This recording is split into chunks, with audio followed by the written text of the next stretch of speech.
This is a quick overview of how to travel internationally for 1 month using only carry-on luggage. So I'll start out with the luggage itself. So I personally carry 2 bags, a smaller bag that I can use as a day bag, and a larger bag that again fits in the overhead compartment of an airplane and is classified as carry-on luggage. This is the day pack I used to carry.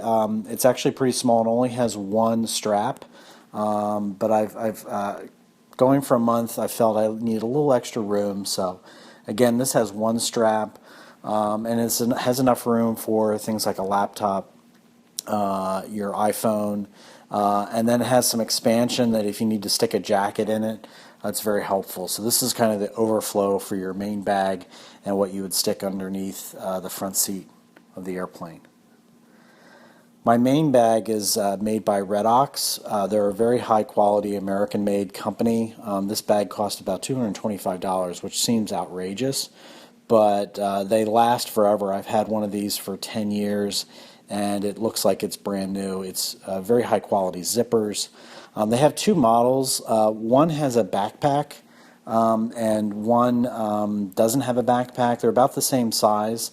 The one I'm showing here is the backpack model. Both have a carry strap, so you can carry it like a duffel bag. And they have 2 main compartments. And again, you can stuff these, with a lot of stuff, and they'll still fit in the overhead compartment. And with the backpack version, you can actually put the straps away if you just want to carry it like a regular duffel bag. In this case, I'm just going to carry it with one shoulder strap. So what to put in these bags? So starting out with, it's very convenient to have one of these passport holders to kind of have all your documents and materials. I keep this loaded up at the house with the vaccination information, copies of our passport photos in case you need to get visas. But it's even though it is an extra bulk, it is nice to keep organized with one of these. I think this one is from LL Bean. Tend to do a lot of photography, and over the years I really debate what camera to take. I do carry an iPhone 6, but I continue to carry a DSLR. This is a Nikon D7000, which is a little bit older now, but it has a 28 to 300 zoom lens, so you only have to carry one lens. I tend to shoot a lot of video, and the worst part about video is not having good sound, so I have been trying to use a microphone more often, and that microphone appears at the top of the page. An extra battery, a charger, of course, and then some kind of tripod accessory. The one I like the most is that seat clamp. You can clamp it onto a chair, and then it's aluminum, so it's very rugged and can attach to your camera. Finally, tend to use an iPad or an iPhone on the road. So one of the adapters allows you to hook up the camera or an SD card. That is very helpful to have to transfer photos over so you can send them or make copies of them. There's also another type of tripod mount for your iPhone, which is in the upper right. That's handy for, and you can get those from China for about $5.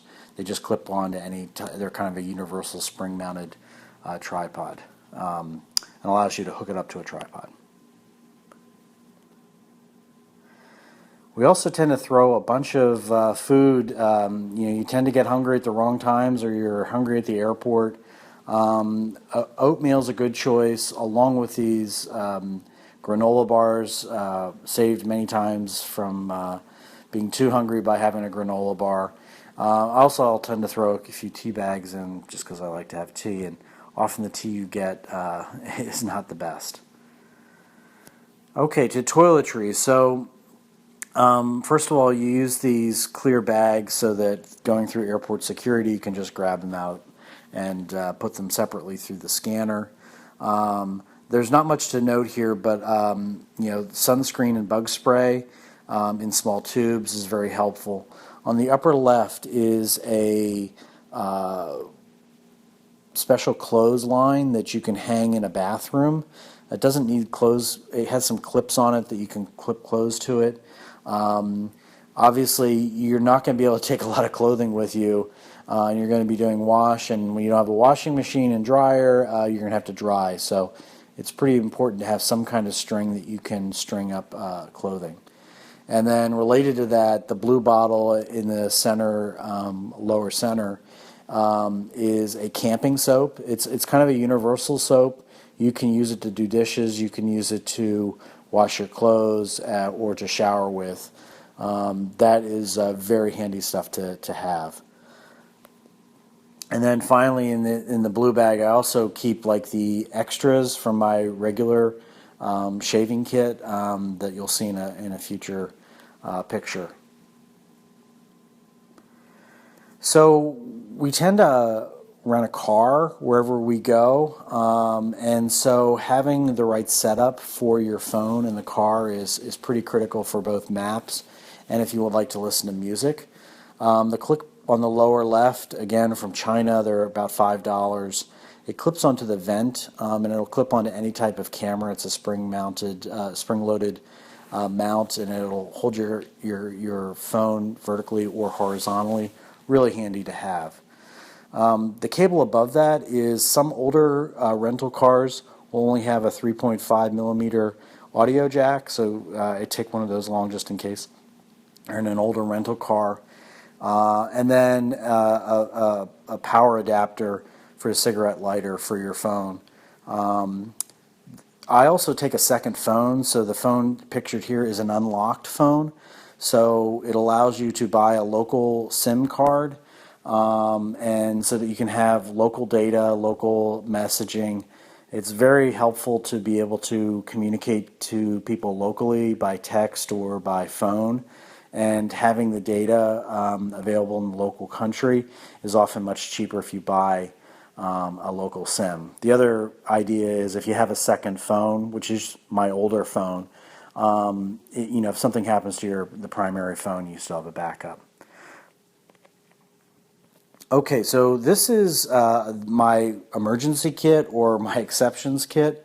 I started out just buying a prepackaged traveler's kit, which is the blue bag you see in the upper left.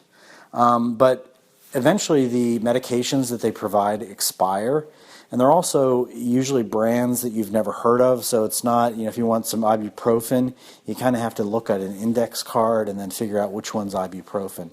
So rather than buying a new one, I just started replacing the individual medications with the most used medications, things like ibuprofen, Sudafed, or Benadryl for any allergic reactions. There's some aspirin. I actually have some extra Cipro, some lotions. So those are all prepackaged, and I date them. If you're breaking them down, just so that you know how old they are. It's also much cheaper to do it this way. Also on the left are the kind of the other things that can break. So I usually I have a little sewing kit, a little container of glue, also some string. So you could get away with not having the string, but or using the string as your clothesline. But often, a zipper breaks or something, and you need a piece of string. It's helpful to have a little piece of string. And then finally, Sugru, if you're not familiar with that, that is a putty-like compound that you can form into any shape, and then in 24 hours it hardens to be like a plastic, and you can really fix a lot of things with Sugru. So again, all that stuff, you hope never to have to use it, but it's really handy to have when you do need to use it. This is my daily shaving kit, so it's pretty simple: toothbrush, razor, dental floss. I used to carry a bigger kit, but I only need like 5 or 6 things a day, so having a smaller pouch with these things is much more convenient. Just grab that out of the bag. Oh, now we get into electronics. So, with a phone, with a computer, if you're taking a computer, there's often a lot of things you need. But there's some interesting things in this picture. First of all, you do need some kind of USB charger. And the one in the upper part of the picture is a 4 USB port and has a cord on it. And you say, wow, if you're packing light, why would you bring something so big? It's actually really nice because what you'll find is you'll have all these things to plug in, and so it's easier just to have one brick that has a nice long cord that you can then plug into the appropriate power connection kit, which for the trip we're going on, we just buy those black little plugs. They're pretty inexpensive, and if you know where you're going, you don't have to buy one of those big bulky universal adapters. I also bring a second smaller adapter just in case we lose one. The below the adapters is a Hoku, and what that is, it's first of all it's a rechargeable battery pack, so you can carry that and recharge your phone during the day.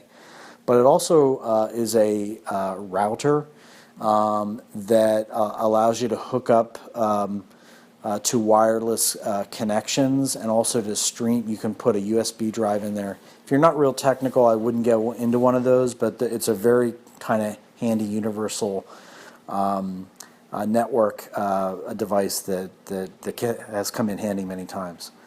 Below that, a bunch of different, in my case, lightning connectors. You never seem to have enough of them, so I get those really short ones. They're only 4 inches long, and they're a lifesaver. On the far right, the big blue and black cable, that's actually an HDMI cable that will hook up to a television. And with the appropriate adapter for your phone or tablet, you can actually watch Netflix. Just about every place we go, we hook this up, and then you can watch any kind of TV you want as long as you have an internet connection. And of course, some headphones. I bring 2 sets just in case something happens to one.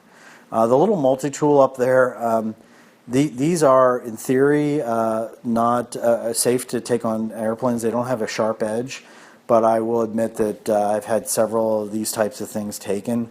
Sometimes they just want to find something in airport security, so you have to kind of be willing to get rid of it. And then a little USB drive just to load up with movies or have handy. For shoes, I bring 2 pairs of shoes, one I wear and the one that's packed. I've settled kind of on these two. The first on the left, they are they're more like hiking shoes, but they can pass off if you need to go into someplace nicer. You can also run in them. So, and then on the right are Doc Martens, which are very comfortable. Also have a very good sole. Both shoes you can walk in all day, but obviously there's a style difference, and so to me, having both types is great. And again, you're going to wear one of them on the plane. And then in the case of a winter trip, a hat and gloves. Believe it or not, I only will take 3 pair of pants, so one to wear and then 2 others. So usually always bring a pair of jeans, and then some type of quick dry pants. There's several brands out there. I tend to find ones that don't have pockets in the legs that look like normal khakis, because you can use them in a lot more places. You don't look like you're traipsing through the jungle. And then for underwear and shirts, Exficionado sells a quick dry. So I mentioned that you're going to be either doing laundry in the sink, the bathroom, or using an Airbnb's washer and dryer. Having quick dry is invaluable. So both the underwear and shirts and t-shirts are all quick dry. I'll also mention in the previous picture there was kind of a Ziploc bag. I haven't tried that before, but a lot of people will fill those up, and then you'll kind of roll, and it keeps your clothes more compressed. I'm going to give that a try this trip. For socks, and again, this is a cold weather trip, so we do need some wool socks. Get some good smart wool socks, and then I've been using sock liners, which are like very thin socks, And what that allows you to do is not have to wash your wool socks every day. And they're really light duty, but they kind of, you wear them under the wool socks. I'll probably bring 2 collared shirts. Again, quick dry is often what I try to get, some kind of, but again, something that looks like a normal collared button-down shirt. And then a hat is also a good idea if you're going to place sunny.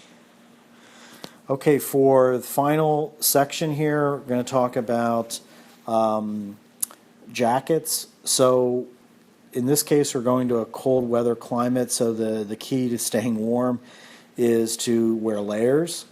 So the first thing I use is it's kind of a neoprene type of